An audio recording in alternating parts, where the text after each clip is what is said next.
स्वागत एक बार फिर से आपका खबरदार में। और अब खबर पाकिस्तान में रहने वाले हिंदुओं की। पाकिस्तानी हिंदुओं की अस्थियों को गंगा में प्रवाहित होने का इंतजार है। हिंदुओं के लिए अगर सबसे पवित्र गंगा नदी है और लगभग सभी की ये अंतिम इच्छा होती है कि उनकी अस्थियों का विसर्जन मां गंगा में ही किया जाए, लेकिन ऐसे लोग भी हैं जिनकी अस्थियां गंगा में प्रवाहित नहीं हो पाई हैं। पाकिस्तान के शहर कराची में हिंदू परिवारों की 3 पीढ़ियों की अस्थियां रखी हुई हैं। भारत का वीजा न मिलने के कारण से इन्हें गंगा नदी में विसर्जित या प्रवाहित नहीं किया जा सका है। पाकिस्तान में रहने वाले हिंदू भारत और पाकिस्तान की सरकारों से मदद की गुहार लगा रहे हैं। देखिए हमारे संवाददाता अनिल कुमार की ये एक्सक्लूसिव रिपोर्ट।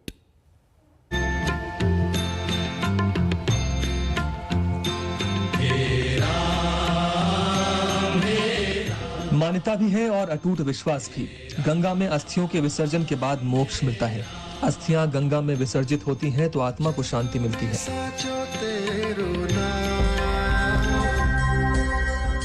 लेकिन सरहद पर खींची गई लकीरें मृत्यु के बाद भी इंसानों को बांटती हैं। पाकिस्तान में रहने वाले हिंदुओं की बदनसीबी देखिए कि मरने के बाद भी हिंदू धर्म के कर्मकांड ठीक से नसीब नहीं हो रहे हैं। और ये जो अस्थियां हैं मजबूरन कराची के अंदर और कोटड़ी के अंदर और सखर में सात बेले के अंदर वहाँ परवान कर रहे हैं, क्योंकि मजबूरी में। असल उनकी जो ख्वाहिश है वो गंगा नदी में ही उनकी पूरी ख्वाहिश है। अभी हमें वीज़ा नहीं मिल रहे हैं। जिसने वीज़ा लगाई है वो उसका टाइम पीरियड ख़त्म हो जाता है तो दोबारा लगाते हैं, भाई वो कैंसिल हो गई वीज़ा। कराची के शमशान घाट के इस लॉकर रूम में सालों से अस्थियां रखी हैं। परिवार इन्हें पवित्र गंगा में विसर्जित करना चाहते हैं, लेकिन उन्हें हिंदुस्तान आने के लिए वीजा नहीं मिल पा रहा है। पहले भी हमने पाकिस्तान गवर्नमेंट्स और इंडियन गवर्नमेंट्स को अपील की थी, जो कि नहीं सुनी गई थी। हम फिर दोबारा ही अपील करते हैं दोनों गवर्नमेंट से, पाकिस्तान और इंडियन गवर्नमेंट से, कि हमारी जल्द से जल्द अपील सुनी जाए और हमें वीज़ा दिया जाए कि हमारी माता जी की मनोकामना थी कि हमारी अर्थी को गंगा जल में करती जाए और उन्हें शांति मिले। हमारी ये सरकार से ये गुजारिश है, हम लोगों को वीज़ा दिया जाए, वीज़े में नरमी रखी जाए और हर दीवार का वीज़ा दिया जाए, ताकि जो है अपनी माता जी की अस्थियों को विसर्जन कर सकें। 200 से 250 मृत शरीरों की अस्थियां बंद कोठरी में गंगा में प्रवाहित होकर मोक्ष का इंतजार कर रही हैं। इनमें से कुछ अस्थि कलश 2010, 2011 और कुछ 2012 के हैं। यानी आज 10 साल बाद भी कराची के शमशान घाट के लॉकर रूम में अस्थियां जस की तस पड़ी हैं। कई हिंदू परिवारों की तो 3 पीढ़ियों की अस्थियां रखी हैं। सब ने मृत्यु से पहले अस्थियों को गंगा में विसर्जित करने का परिवार वालों से वादा लिया था। परिवार अब बेचैन है, किसी भी तरह अपनों की अंतिम इच्छा पूरी हो जाए और आत्मा को शांति मिल सके। अब हमारे माता जी की जो आखिरी इच्छा थी वो ये थी कि मेरी अस्थियों को हरिद्वार ले जाकर विसर्जन कीजिएगा। और एक तरीके से उनका ये आदेश भी था हमें बच्चों को कि बेटा ये आप लोगों ने मेरी अस्थियां जो करनी है वो हरिद्वार करनी है ले जाके।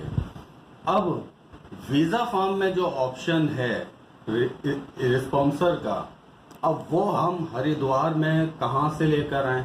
महाराज साहब के साथ मिलके ये सारी अस्थियां जो रखी हुई हैं 2010 की है, 11 की है, 12 की है, 15 की है, 16 की है, 19 की, 18 की। लिहाजा हिंदू गवर्नमेंट से और पाकिस्तान गवर्नमेंट से अपील की जाती है कि इनकी अस्थियों के लिए वीज़ा अप्लाई करें, इनकी आत्मा को शांति मिले। दो तरफा तनाव पाकिस्तान में रहने वाले हिंदुओं की बेचैनी बढ़ाने वाला है और इन मुश्किलों का शिकार वो भी हैं जो अब इस दुनिया में नहीं रहे। कराची में लाखों हिंदू परिवार रहते हैं, इनकी नुमाइंदगी करते हैं रमेश वंकवानी, जो इमरान खान की पार्टी से सांसद हैं और पाकिस्तान हिंदू काउंसिल के मुखिया भी, लेकिन रुतबा और सियासी ताकत भी वीजा नहीं दिला सकी। भाई की अस्थि अब भी गंगा में विसर्जित होने का इंतजार कर रही है। ब्रदर का जो है वो डेथ हो चुका है और उसकी एशेस मेरे पास है, जो मुझे खुद लेके आनी है। मैं चाह रहा हूँ कि वो भी लेके जाऊँ और कराची के क्रिमेशन ग्राउंड की भी लेके जाऊँ। एक तो उस हवाले से फैसिलिटी भी होनी चाहिए और कि हरिद्वार आदमी जाए, लोगों को वीज़ा की भी फैसिलिटी होनी चाहिए जो इस वक्त बहुत कम है। जो मैं हमेशा ये चाहता हूँ कि रास्ते खुले होने चाहिए। मेरी साल में 2 मरतबा मैं हरिद्वार जाता हूँ, मेरी ये पूरी फैमिली के साथ नेम है, मगर अभी 2 साल हुए मैं खुद वहाँ पे हरिद्वार में नहीं गया हूँ। भारत और पाकिस्तान के बीच हाल के तनाव के कारण भारत ने अपनी वीजा नीति सख्त की है। भारतीय उच्चायोग अर्जी को एक से अधिक बार खारिज या कई आपत्तियों के साथ लौटा देता है। कराची के प्रसिद्ध पंचमुखी हनुमान मंदिर के मुख्य पुजारी रामनाथ मिश्र महाराज ने आज तक से एक्सक्लूसिव बातचीत में सरकार से अपील की है कि उनकी मांग को सहानुभूति पूर्वक विचार करें, ताकि 200 से ज्यादा अस्थियों का विधि विधान से गंगा में विसर्जन किया जा सके। मैं सरकार से भी, जो हमारी पाकिस्तान की है और इंडियन गवर्नमेंट की भी है, उनसे भी यही कहूँगा कि आप वीज़ा में नरमी लाएं और हरिद्वार में जो वीज़ा है वहाँ पे किसी का स्पॉन्सर नहीं होता, तो लिहाजा स्पॉन्सर के बजाय वहाँ पर हमें प्रीमियम करके आप वहाँ पे वीज़ा दें। पार्टीशन से पहले ये अस्थियां कलश का विसर्जन का पुजारी रामनाथ मिश्र इससे पहले भी 2 बार साल 2011 और 2016 में पाकिस्तान में रहने वाले सैकड़ों हिंदुओं की अस्थियों को हरिद्वार के गंगा नदी में विसर्जित कर चुके हैं, लेकिन अब पिछले 5 साल से बची और रखी हुई अस्थियों के विसर्जन कार्य के लिए हिंदुस्तान आना चाहते हैं, लेकिन उन्हें वीजा नहीं मिल पा रहा है। इन 200 अस्थियों को कि जो कि 2016 से जो हम शुरुआत की हुई है कि हम वीज़ा पे वीज़ा लगा रहे हैं, अप्रूवल करने के लिए देते हैं और आप सिक्योरिटी पॉइंट से कह देते हैं कि सिक्योरिटी पॉइंट की वजह से हम आपको वीज़ा नहीं दे सकते। सनातन धर्म की मान्यता के अनुसार मृत्यु के बाद आत्मा की शांति के लिए मृत व्यक्ति की अस्थि को गंगा में विसर्जित करना चाहिए, लेकिन कराची के इकलौते शमशान घाट में सालों से रखी हुई इन अस्थियों को दुश्मनी की दीवार गंगा में प्रवाहित होने से रोके हुए है। हिंदू परिवार असहाय हैं। पूर्वजों की अंतिम इच्छा न पूरी करने का दर्द अलग है। कभी कभी इन्हें प्रियजनों की अंतिम इच्छा पूरी करना असंभव सा लगता है। दिल्ली से अनिल कुमार के साथ आज तक ब्यूरो।